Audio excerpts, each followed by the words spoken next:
हम लोग बस इतना ही आग्रह कर रहे हैं, बिहार की जनता इतना ही आग्रह कर रही है, बांकीपुर की जनता इतना ही मोदी जी से आग्रह कर रही है कि किसी अच्छे चरित्रवान काबिल आदमी को बिहार का मुख्यमंत्री बनाइए।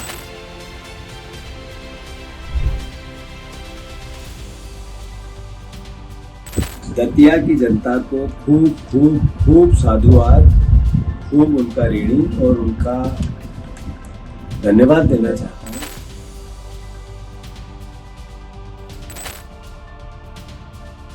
नमस्कार, आप देख रहे हैं द लेंस और मैं हूं आपके साथ पूनम ऋतु सिंह। आज मध्य प्रदेश के दतिया, बिहार के बांकीपुर दोनों ही सीटों पर उपचुनाव परिणामों में भाजपा को बड़े झटके लगे हैं। दोनों ही सीटों पर भाजपा को हार मिली है। दतिया विधानसभा उपचुनाव में कांग्रेस प्रत्याशी कुंवर घनश्याम सिंह लगातार बढ़त बनाए हुए थे। चुनाव आयोग के आंकड़ों के अनुसार 13वें राउंड तक घनश्याम सिंह को लगभग 61,677 वोट मिले हैं। वहीं भाजपा प्रत्याशी आशुतोष तिवारी लगभग 11,000 से भी अधिक वोटों से पीछे चल रहे थे। बात करें 2023 की, तो 2023 विधानसभा चुनाव में कांग्रेस के राजेंद्र भारती ने भाजपा की नरोत्तम मिश्रा को करीब 7,742 वोटों से हराया था। इस बार उपचुनाव इसलिए हुआ क्योंकि राजेंद्र भारती की सदस्यता धोखाधड़ी के मामले में सजा के बाद खत्म हो गई और सबसे चर्चा वाला पहलू रहा पूर्व गृह मंत्री नरोत्तम मिश्रा का पोलिंग बूथ नंबर 121। यहाँ पर कांग्रेस को 291 और भाजपा को 264 वोट मिले, यानी नरोत्तम मिश्रा के अपने बूथ पर भी कांग्रेस 27 वोट से आगे रही। आपको मैं याद दिला दूं कि टिकट कटने के बाद नरोत्तम मिश्रा के समर्थकों में नाराजगी साफ दिखाई दे रही थी। चुनावी सभाओं में उनके आंसू भी छलक आए थे और अब स्थानीय स्तर पर अंदरूनी असंतोष और टिकट वितरण को लेकर नाराजगी का फायदा कांग्रेस को मिला है।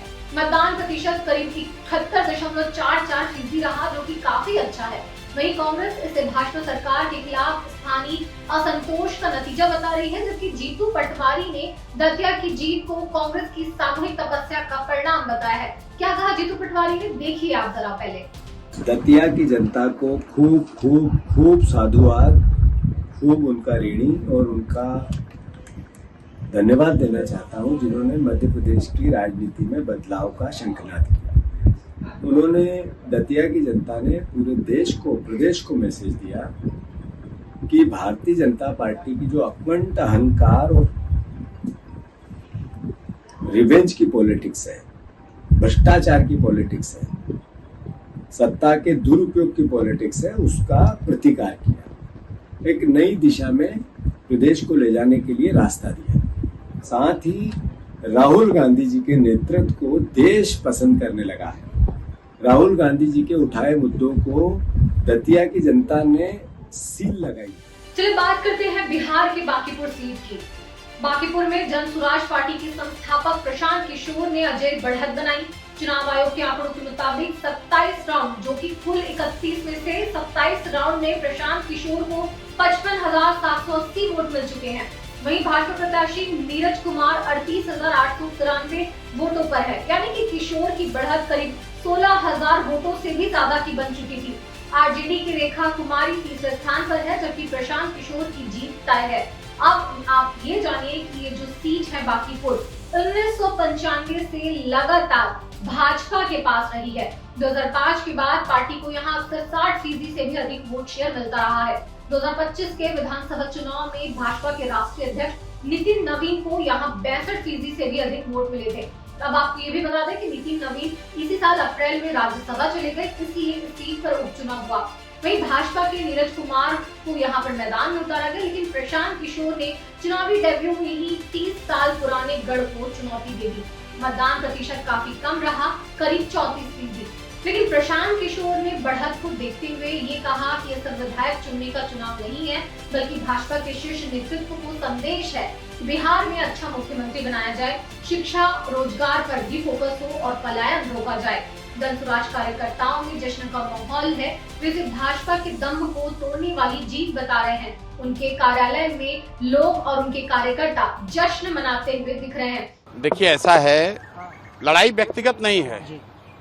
सम्राट चौधरी का जो चाल चरित्र चेहरा है वो पब्लिक डोमेन में है।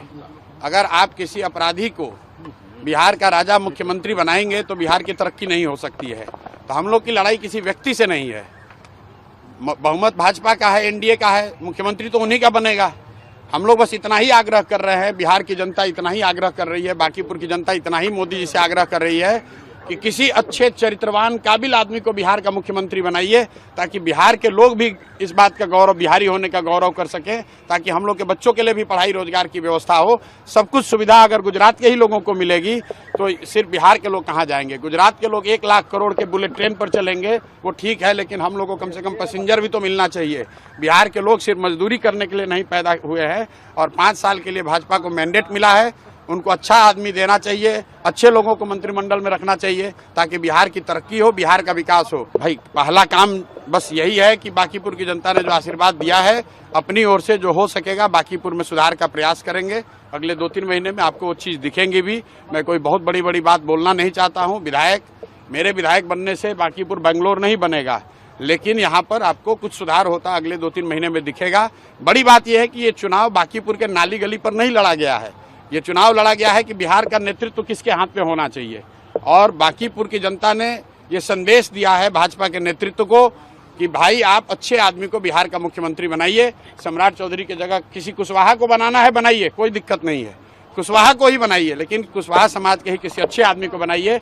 हर हालत में बिहार की तरक्की होनी चाहिए, बिहार का विकास होना चाहिए। व्यक्ति कोई जीते, दल कोई जीते, लोकतंत्र है, हार जीत होती। आज सुबह हमने ये भी तस्वीरें देखी थी कि भाजपा कार्यालय के सामने जो कार्यकर्ता हैं वो 200 किलो लड्डू तैयार करते हुए भी नजर आए थे, लेकिन जैसे जैसे राउंड क्लियर होते गए वैसे वैसे भाजपा के कार्यालय के सामने सन्नाटा पसरते हुए हमने देखा। फिलहाल दोनों नतीजों को एक साथ रखें तो तस्वीर साफ है। दतिया में पूर्व गृह मंत्री के बूथ पर भी पिछड़ना और बांकीपुर जैसे 30 साल पुराने किले का टूटना कि भाजपा के लिए सिर्फ सीटों का नुकसान नहीं बल्कि उनकी सीधी हार है। दतिया में टिकट कटने के बाद अंदरूनी नाराजगी और बांकीपुर में नई पार्टी के उभरते चेहरे का असर, दोनों जगह सत्ताधारी दल के पारंपरिक समीकरण प्रभावित होते दिखाई दे रहे हैं।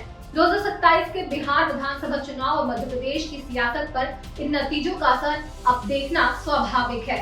इन परिणामों को स्थानीय मुद्दों, अंदरूनी समीकरणों, मतदाताओं के बदलते मूड का संकेत भी कहा जा रहा है। देश में जिस तरह के वर्तमान हालात हैं, माहौल है, जंतर मंतर पर प्रदर्शन भी हुए और देश भर के हिस्सों से अलग अलग वर्गों के सरकार के प्रति नाराजगी, क्या ये एंटी बीजेपी लहर की शुरुआत है? क्या लगता है आपको? हमें कमेंट्स के जरिए जरूर बताइए और ऐसे ही अपडेट्स के लिए द लेंस के YouTube चैनल को सब्सक्राइब करें, जबकि फेसबुक में फॉलो करें। इस वीडियो को लाइक और शेयर जरूर करें। मिलते किसी नए रिपोर्ट्स के साथ। धन्यवाद।